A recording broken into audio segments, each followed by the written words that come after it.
welcome to my YouTube channel, One Race, Human Race, All Human. Today is Saturday, September 18th, 2021.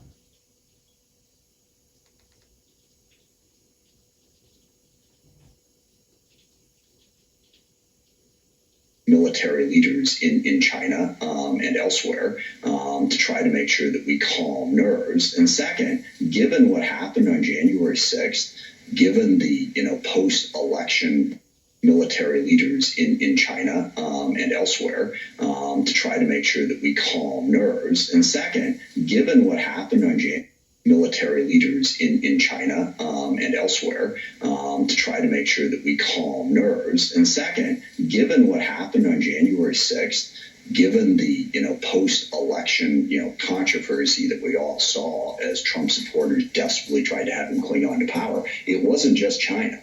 All across the globe, people were looking at this and going, "You guys okay?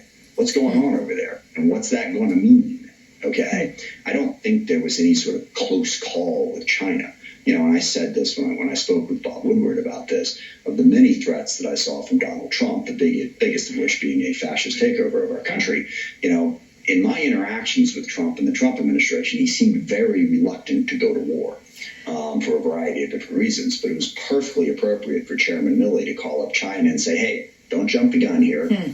Whatever you may be seeing, it's all good," to make sure that we didn't stumble into some sort of conflict. And also, this wasn't some secret phone call. Chairman Millet talked with other DOD leaders, with White House leaders about these conversations. It was just, I think, a very prudent step by the chairman of the Joint Chiefs of Staff, given what was going on. So then you bring up Donald Trump, which brings me to Tuesday and that which he said, which was General Milley should be tried for treason if the book's claims are true. Obviously, you don't think these phone calls sound like treason or anything close to it.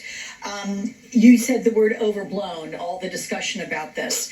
Overblown because Trump would try to corral this kind of thing and just use it to his advantage. Is that what's happening here? Yeah, no, look, someone asked me about this the other day, and it's very simple.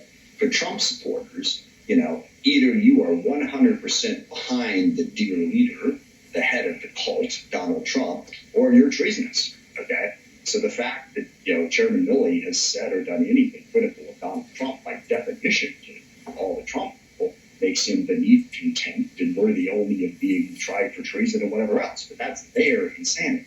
Okay, that's not the facts. He was doing his job as chairman of the Joint Chiefs of Staff, and we can all be very glad that he did. Do you think as we look at the security surrounding the rally today, the rally in support of those folks arrested on January 6th, how difficult is it for some of these people to let it go, let their support go for Donald Trump? It's incredibly difficult because you have to understand that the way this has been portrayed, and you do great reporting on this, the way this has been portrayed in conservative media is it is an existential threat. Donald Trump is standing between them and pick your QAnon or right-wing conspiracy horror in terms of the takeover of this country. And they've lost their respect for representative democracy. They've lost their respect for the idea that we collectively come together and discuss ideas. No, it is, as they've said, a 9/11 moment. We have to stop. Now, that's not what's happening. But if you have that mindset, that leads to the type of extreme behavior that we've seen all across the country. And one of the things we need to do is we need to get back to explaining to people how representative democracy and politics works. You work together. You don't always get your way, all right? But we can work together to solve problems in this country. So often we do that. And Trump is just beating that drum day in and day out. But, we've got to work against it to make sure the country continues to function. Okay, Congressman Adam Smith, thank you so much. We should get back to basics. Thank you so much. To get a booster or not to get a booster, for months that's been the question. Next, the explanation behind the FDA's answer.